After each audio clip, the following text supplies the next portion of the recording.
Olá, tudo bem com você? Vamos a mais uma recapitulação da lição da Escola Sabatina, neste trimestre, tratando sobre o assunto da morte, da imortalidade, vida após a morte. Uma lição muito boa. A lição dos jovens também traz esse assunto, imortalidade. Você pode conferir no Instagram da Contexto Bíblico e também no nosso site, contextobiblico.com.br, materiais adicionais, textos, podcasts, tudo para ajudar aí no seu estudo diário da lição da Escola Sabatina.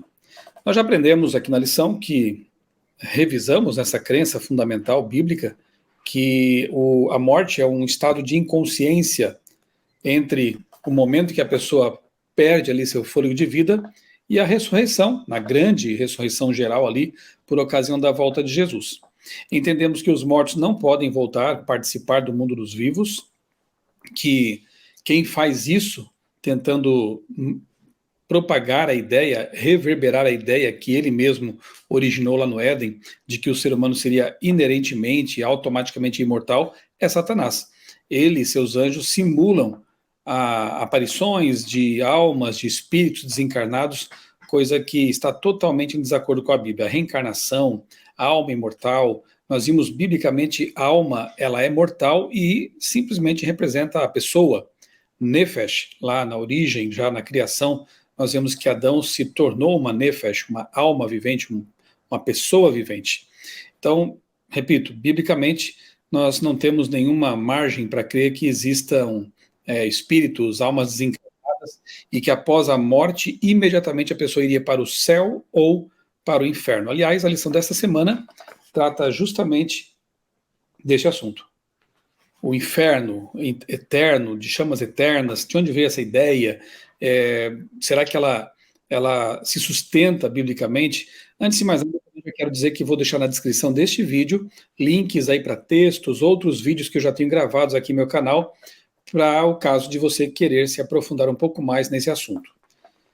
O verso principal: examinem todas as coisas, retenham o que é bom. E vamos examinar então, neste momento, o que a lição apresenta sobre esse assunto do inferno e ver se ela corresponde, esse dogma corresponde à verdade bíblica. Se não, obviamente, vamos descartar esse assunto. Muitas denominações protestantes conservadoras também acreditam que em uma alma imortal, que após a morte ascende ao paraíso ou desce ao inferno. De fato, se a alma humana nunca morre, então tem que ir para algum lugar depois que o corpo morre. Em suma, uma falsa compreensão da natureza humana tem levado a terríveis erros teológicos. Você vê como as coisas vão se desdobrando, uma leva a outra, né? Quando as pessoas adotam uma visão espiritualista com respeito ao estado do ser humano na morte, quando elas abraçam essa ideia de que o ser humano teria dentro de si uma alma imortal, outros erros vão surgindo aí na sequência. Nenhum deles é a questão do inferno ou do céu imediatos após a morte. Infelizmente, muitas denominações protestantes acabaram trazendo consigo, no processo da reforma, basicamente o que Ellen White chama de os dois grandes erros, que são a ideia de que o domingo seria o dia de observância correto na Bíblia, ou na história, porque na Bíblia não temos isso, né? De que o domingo seria o dia de guarda, e a ideia de que o ser humano teria uma alma imortal, seria imortal automaticamente e iria para o céu, para o inferno após a sua morte. Então, esses dois grandes erros, infelizmente, a maioria dos protestantes trouxe da igreja mãe, da igreja romana, quando da reforma protestante. Domingo, vermes imortais. É interessante porque Marcos 9 e também Isaías 65 apresentam ali um texto que diz que o verme não morre, né? O verme não lhes morre o verme.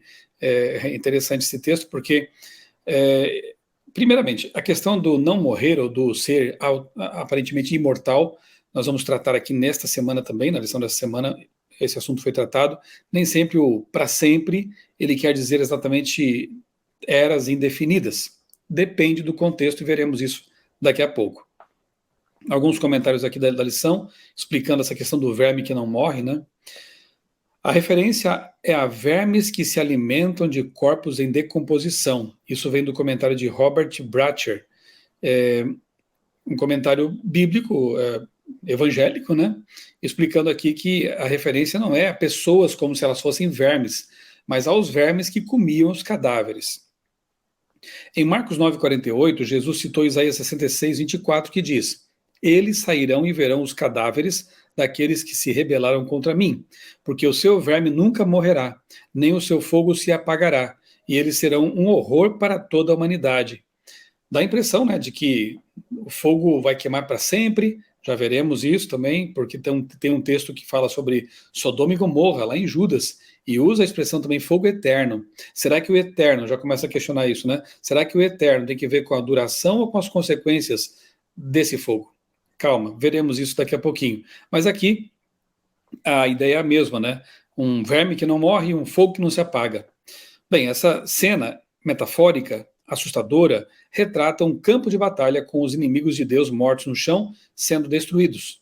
Os corpos não consumidos pelo fogo são decompostos pelos vermes, ou talvez primeiro pelos vermes e depois pelo fogo. Seja como for, não há nenhuma referência qualquer a qualquer suposta alma que escapa da destruição do corpo e voa para o inferno. Você percebe que não há nada disso nesses textos. Eles continuam a devorar os corpos dos ímpios até que sejam totalmente destruídos. Então, primeiramente, tem que ficar bem claro, esse verme não é a pessoa, como alguns querem colocar, né? Os vermes que estão lá sem morrer. Não, os vermes são vermes, e são usados aqui como uma figura, uma representação da destruição daqueles que morrem, dos ímpios que morrem. E o fogo queima enquanto há combustível. Então, o texto não fala de alma, de espírito, ele fala de destruição. Ou por ser devorados ou por ser queimados, ok? Que isso fique então bem claro. Lição de segunda-feira, as chamas do inferno. E aí o texto é Malaquias, os textos são Malaquias 4:1 e Judas 7. Malaquias fala que os ímpios se farão pó debaixo dos pés dos salvos. Pó remete à aniquilação, né, o aniquilacionismo, não vida, nunca mais vida. E Judas 7 é o verso a que me referi há pouco, que fala sobre Sodoma e Gomorra. E ali é dito, se você ler a sua Bíblia, Judas verso 7, aquela carta que fica pertinho do Apocalipse, ali é dito que Sodoma e Gomorra sofreram a pena do fogo eterno. Aquelas ímpias cidades ali das planícies, né, do Mar Morto, foram destruídas pelo fogo que veio do céu, fogo e enxofre. Elas foram totalmente consumidas, mas é dito que elas sofreram a pena do fogo eterno. Logo, esse eterno não quer dizer duração, porque não estão queimando mais hoje em dia. Aquilo é um deserto. Então, o eterno, nesse caso, ele tem que ver com as consequências. Quem queimar no fogo eterno não voltará, que, como disse Jesus, é aquele fogo que queima totalmente o ser humano. Seus pensamentos, seu caráter, seu corpo, tudo é desfeito, queimado, transformado em pó naquele fogo ali chamado de fogo eterno, que na verdade é o lago de fogo, que a Bíblia apresenta ali após a descrição do milênio, em Apocalipse capítulo 20, você vê lá então a descrição dos ímpios, Satanás, seus anjos, sendo queimados. Tanto é que o Apocalipse chama isso de segunda morte. Se é uma segunda morte, não há vida. O livro de Pedro, também em suas cartas, ele fala que este céu e esta terra, afetados pelo pecado, corrompidos pelo pecado, serão desfeitos, serão queimados, para então Deus criar novos céus e nova terra. Após esse fogo que vai destruir os ímpios e todo o mal, Deus vai recriar o planeta, devolvendo então esse Éden restaurado aos remidos.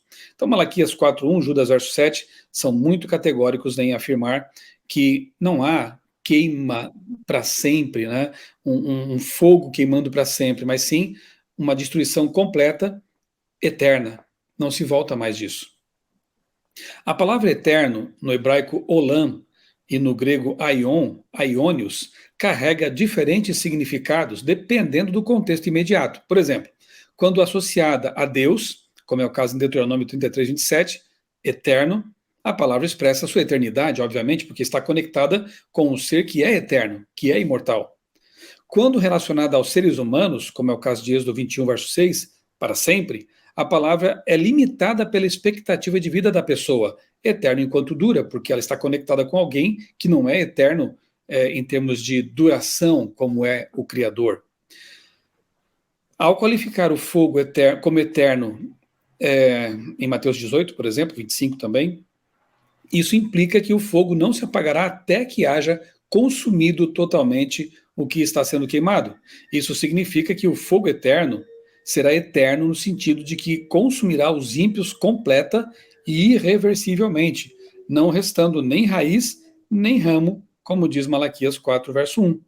Eterno porque dali não se volta mais eternamente, acabou, morte eterna. A teoria da punição eterna tem sérias implicações. Se os ímpios fossem punidos para sempre, o mal nunca seria erradicado. E lá em Apocalipse 21, se você ler ali os versos 1 a 4, você vai perceber que não haverá mais choro, mais dor, nem clamor. A Bíblia diz em Naum que o mal não se levantará a segunda vez. Como podem maus estar queimando para sempre num suposto inferno de fogo eterno, se a Bíblia diz que não haverá mais clamor, dor, morte, sofrer, e tampouco a maldade? Além disso, toda a vida humana deriva de Deus, que não tem prazer na morte do ímpio, como diz Ezequiel 33:11, porque Deus continuaria a dar vida aos ímpios para sofrerem em tormento sem fim? Que Deus é esse?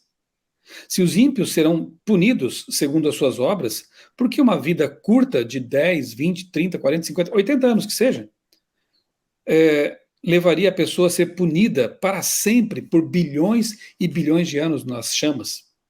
Nem o pior dos seres humanos condenaria um semelhante a uma punição como essa.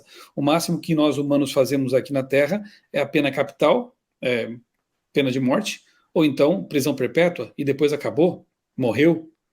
Agora, colocar Deus como um tirano que condenaria um tormento eterno por bilhões, bilhões, bilhões e bilhões de anos, pessoas que cometeram pecados por décadas, não corresponde ao caráter de Deus. Na verdade, eu tenho visto, né, ao longo da minha experiência como cristão adventista, que muitos ateus, agnósticos, se tornaram assim, abraçaram esse tipo de ideia de descrença, porque realmente lhes foi apresentado um Deus tirano como esse. Quando começam a pensar que não faz sentido Deus castigar dessa forma pessoas que, sim, merecem a morte, não querem ter vida eterna, não terão vida eterna, morrerão para sempre, mas não ficarão ali sendo punidos indefinidamente por uma vida de algumas décadas de pecado, ou talvez até menos do que isso. Então, é lamentável que essa ideia, esse dogma, tenha trazido uma compreensão bem equivocada sobre o caráter de Deus e feito com que muitas pessoas se afastassem dele. Todas as referências bíblicas a fogo eterno devem ser vistas como alusões ao lago de fogo, pós-milênio, como eu já disse, Apocalipse 20. Portanto, é antibíblico falar de um inferno já presente e sempre em chamas. Isso não é bíblico, isso é um dogma pagão, e eu, repito, deixarei aqui na descrição deste vídeo links para que você possa conferir isso aí. Terça-feira, os santos no purgatório.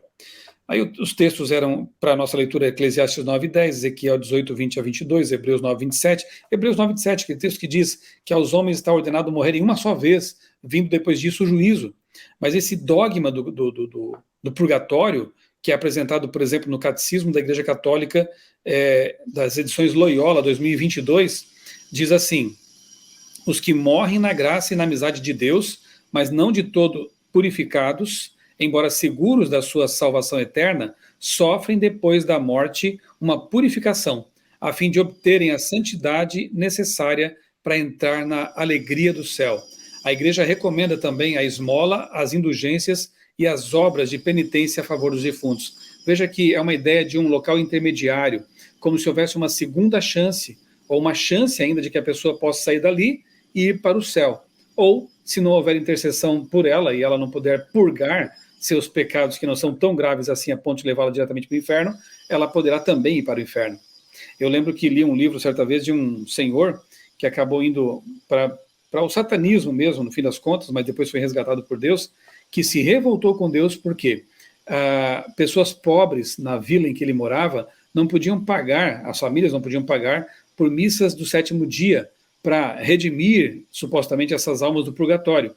Então os pobres acabavam não podendo ir para o céu, porque não tinham dinheiro para poder pagar por isso. Já os ricos iam para o céu. Uma tremenda injustiça social pós-morte. E aí, pessoas como esse senhor acabaram também abandonando a fé, porque consideram obviamente Deus como sendo injusto por causa dessa visão distorcida sobre a morte. Purgatório passa longe da Bíblia. A obra de Satanás, diz Ellen White, desde a sua queda, é representar mal nosso Pai Celestial. Ele sugeriu o dogma da imortalidade da alma. A ideia de um inferno que queima eternamente foi produção de Satanás. Purgatório é sua invenção. Esses ensinamentos falsificam o caráter de Deus. Ela escreveu isso em 1890. Falsificam mesmo o caráter de Deus. Lição de quarta-feira, um paraíso com almas desencarnadas. Aí a leitura era Atos de 2, 29 a 34, 35, 1 Coríntios 15, 16 a 18. Seja qual for o suposto estado metafísico dos mortos-vivos, essas teorias minam a doutrina bíblica da ressurreição e do julgamento dos mortos. Por que haveria ressurreição e juízo se as almas dos justos já estivessem no paraíso? Não é verdade? A Bíblia diz que Jesus vem para dar o galardão, vem para dar a recompensa. Mas se os mortos já imediatamente após a morte vão para o céu ou para o inferno, já receberam sua recompensa. Imagine a cena, Jesus, Deus, promovendo ali o juízo final, então ele chega, Jesus volta, traz a recompensa e chama do inferno os que estão lá. Deixa-me ver aqui, conferir a sua situação. De fato, você tem que ficar no inferno mesmo, volte. Vem para cá, você que está no céu. Ok, a sua situação está correta, volte para o céu. Não faz sentido isso. Ele vem para dar a recompensa. Os mortos ressuscitam e recebem ou vida eterna ou morte eterna após o milênio. A Bíblia ensina que todos os seres humanos que já estão no céu foram trasladados vivos, como no caso de Enoque e Elias, ou ressuscitados, como Moisés e os ressuscitados com Cristo, lá em Mateus 27. Então, não há nada de almas desencarnadas ou coisa parecida, né? Na verdade, quem já está no céu, poucos que estão lá como uma demonstração de que nós também poderemos estar um dia, ou foram sem morrer, ou foram ressuscitados para estar lá, corporalmente, com seu corpo glorioso, mas corporalmente. Quinta-feira, a visão bíblica, e aí o autor, ele enfatiza a verdade, para que a verdade destrua, derrube o que é mentiroso, o que é falso. Por que João limita a vida eterna aos que estão em Cristo, como está lá em 1 João 5, 3 a 12? Somente a divindade possui imortalidade, diz Timóteo, 1 Timóteo 6, 15 e 16. E é a única fonte de vida. Sem Deus, não há vida. E justamente é isso que Satanás quer fazer, com que as pessoas pensem que sem Jesus, sem essa conexão com a fonte de vida, elas poderiam ter vida em si mesmas, né? Assim como por um só homem entrou o pecado no mundo e pelo pecado veio a morte, também por um só homem, Jesus Cristo, o dom da vida eterna se tornou acessível a todos.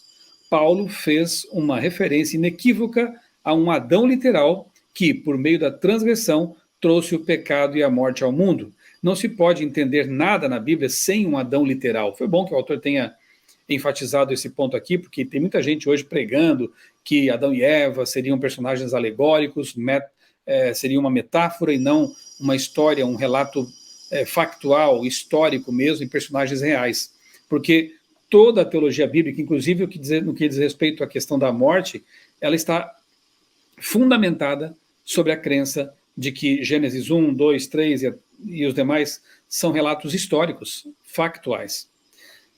O sentido geral fica mais claro à luz dessas declarações de Jesus. A vontade de meu Pai é que todo aquele que vir o Filho e nele crer tenha a vida eterna, e eu ressuscitarei no último dia. Eu sou a ressurreição e a vida. Quem crê em mim, ainda que morra, viverá. E, por outro lado, a teoria da imortalidade natural da alma concede vida eterna, seja no paraíso ou no inferno, a todos os seres humanos, mesmo aqueles que não estão em Cristo. Por mais popular que seja esse ensino, ele não é bíblico. Por mais que os filmes, que as séries, que as novelas, que literatura, até videogames apresentem essa ideia de uma imortalidade incondicional, ele não é bíblico. E o pior de tudo, é um tipo de ideia que afasta as pessoas de Jesus e faz com que elas pensem que podem ter vida eterna sem Deus. Isso é muito complicado. E que bom que a lição chamou a atenção da gente mais uma vez para esse assunto aí.